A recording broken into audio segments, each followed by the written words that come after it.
Tony, just what you see out of Blade in his first inning back, and did you kind of get the all clear after with his shoulder from him?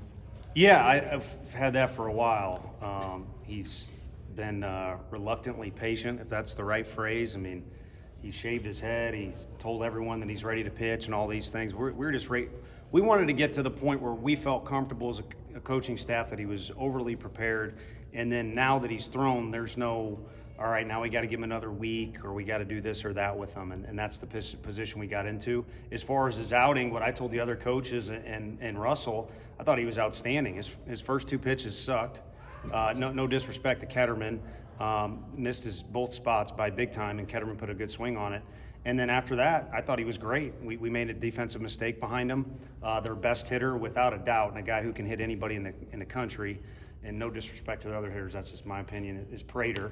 And it was a good two-strike pitch. The guy just got him. I mean, I think he's a special hitter mentally and physically if you really key into what he's doing and the numbers back it up. And then after that, Blade rolled. But he felt good after?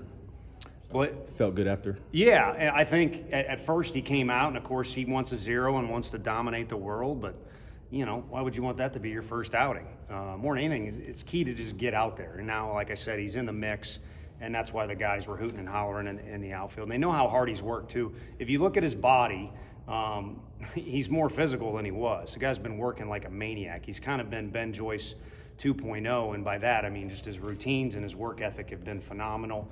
And so I think he's built himself up where he's not only healthy, but he's actually kind of come back at least with a stronger and more durable body. In the short term, do you know how you're going to use him moving forward? You know, no special role, no this or that type of situation. Just he's one of the better arms we have in the bullpen, and you know he's now thrown one inning, so the next time could be 1+, and then the time or two after that, we'll see how it goes. It could be 2 or 3, and then you know once he's built up his pitch count, now he might be a guy that takes the ball from a guy and finishes it if it's the middle of the game, or eventually will put himself in a conversation where he's a potential starter for us. You seemed close to going to him on Sunday. What about him gave you the confidence in a moment like that to make his debut? Yeah, the thing that messed it up was Elko was the guy. I have a lot of respect for him as a person and a hitter, and we thought that was a really good matchup. So if we were going to throw him into the middle of a game-deciding situation in an SEC game, which is what he wanted, and physically he was ready for it, it was going to be to just come get Elko and maybe another hitter. And if you remember in the 8th, it kind of sped up on us, and we got to Elko in a hurry, so Redmond ended up being the guy that faced him. So his role that you're referring to was basically if anything happened after Redmond, extra innings, whatever it might be, he was going to be an option that we'd use, the next option. Is it fair to say he's going to have to earn his way into starting again on weekends? I think it's just going to have to make sense, whatever the particular time is. You know, if that, I know what you're getting at, and if that ever becomes an issue, it'll be a good problem and we'll get to it. But I think we're weeks away from being in any kind of crazy situation where we're not sure what to do with good arms. I think for now, each guy just needs to keep improving under the wise tutelage of Coach Anderson.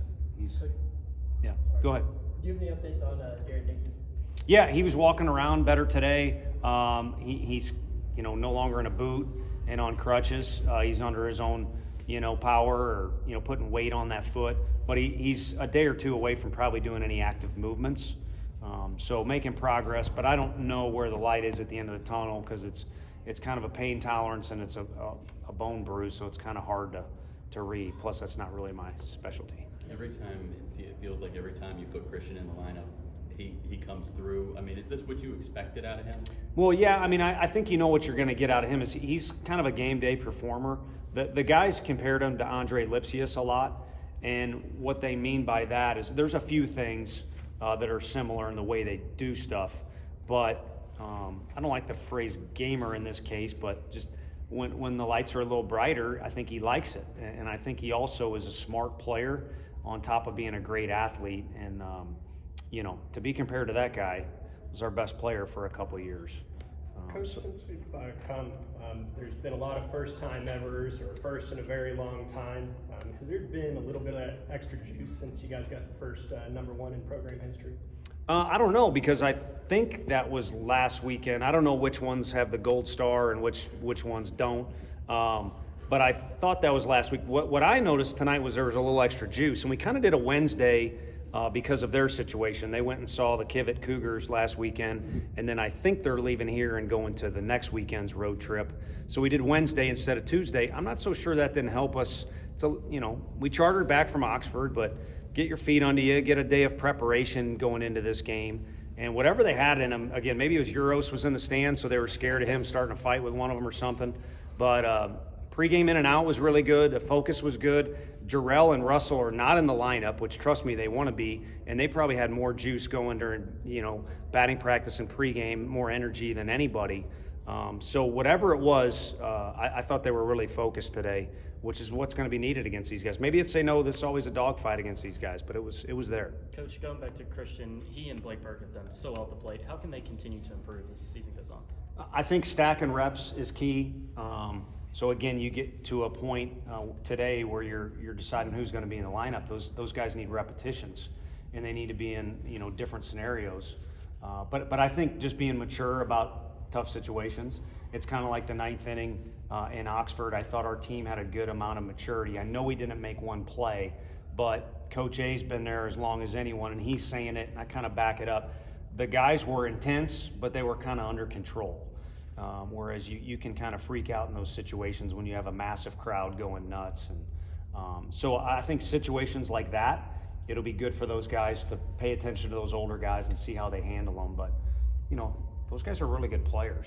So I think they just need to use their talents the way they have them. I mean, Blake Burke, if he doesn't rush his swing, it looks like Will Clark. When he rushes his swing sometimes, whatever. The umpire was good tonight. He was disputing a call, but Blake was running at the ball, so it's kind of hard. Me and the coaches were joking. It's hard to see the ball well if you're running at it. So when those guys are under control and using their talent, it's pretty good. A few more guys. Talking about the crowd, 4,600 on a weekday game for the second week in a row. A big crowd on the weekdays.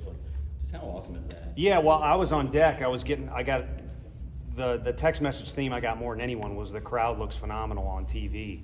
And looked better in person. I mean, we stare right at the porches, so when you see those things filled with people, it's just awesome. And then I thought tonight, too, people were more into the game than maybe they were on the last Tuesday, and probably an answer to that is those students are around. It helps to have a little youth. So we're glad they're back in school, and we're probably going to talk about an SEC weekend, coming up. We've only got 2 SEC weekends left where school is in session. Now, I hope they come back when school's not in session. But hopefully we got that energy and juice. No disrespect to any elderly folk, but I think they made a difference tonight. Vanderbilt this weekend. Go ahead. He'll then lots to solidify the program in the last few years, but haven't beaten Vanderbilt in a series. How much extra juice is there to kind of get that monkey off the back and beat the gold standard in the state? I think we're in a position where we're trying to win as many SEC games as possible. So as far as that particular matchup, I just know last year on Sunday, the last time we played that team, we did not play very well at all. And then the last game we played in that stadium on Sunday, we actually played very well. Alaric helps throw a guy out at the plate. And then the perspective I have, because I was answering some of John's questions, is it's very similar to last weekend, in my opinion. I mean, I challenge Vol fans to look at Ole Miss's old stadium, Mississippi's stadium in Oxford. The shell is very similar to ours here, and they've built that thing into a monster. So I don't know how many people were there this weekend, but the first pitch was talked about, the sellout was talked about, both teams kind of having some rankings was talked about. So I think similar, talk or juice going into this weekend. So hopefully the experience last weekend helps this weekend. The Dickey situation coming up this weekend, do you have any idea of who's going to step up and fill that role? No, and Seth is capable of playing the outfield. Christian Scott didn't make an appearance tonight because he had a stomach bug, so he's certainly a candidate. We've put Chris Moore out in left field, so I want Jared back in the lineup as soon as possible, but selfishly as a coach, I don't want anyone to slash my tires or anything, so I like when we can get guys reps. That's a backwards way of saying it because you're missing one of your favorite guys to see run around the park, but you know what I mean. It'll give other guys an opportunity. And get the last one. What'd you have? Sorry, we cut you off. Tim Corbin and you. What's your relationship with him? Like respectfully and all that? Yeah, kind of the same as Coach B. I mean, you want to go to a place where you leave a little bit of legacy. And I mean, I'm just kind of worried about getting up tomorrow on time and taking care of myself, and then I can move on to help and take care of the players. So I got my hands full with that. But what you admire are, again, I'll compare to last weekend. What I was getting at is like Gene Stevenson at Wichita State, Coach B has built something that did not exist before he got there. And then you could say the same thing about Coach Corbin. And I had the good fortune of working around Coach Van Horn. That stadium now is absolutely absurd compared to what it was. They don't do that unless they believe in the way the program's being run and the amount of games that are being won too. So I'd like to think that I get along with everybody in the league equally. I know a couple of the other guys better than I know him, but anytime we've interacted, he's been nothing but kind to me, and I'd be crazy to not have respect to him or any of the guys that have accomplished a ton of stuff in our league. Last year was all about Leiter and Rocker going into the series. The conversation this year, it'll be Dolander, Burns, Beam. How much confidence do you have going into this series, any series with those three guys on the mound? Well, I think it's nice, and it's kind of the easy way out, but I'm just being honest. It's just nice to know who your guys are. A lot of times you're going into a weekend with a TBA, or you're not sure if a guy can get you 5 innings. He's just got the start. So you don't know how any of those outings are going to go. Everybody, will have a best outing, not their best outing, and stuff in between. But it's just nice to know who your guys are and that their teammates believe in them and they like playing behind them.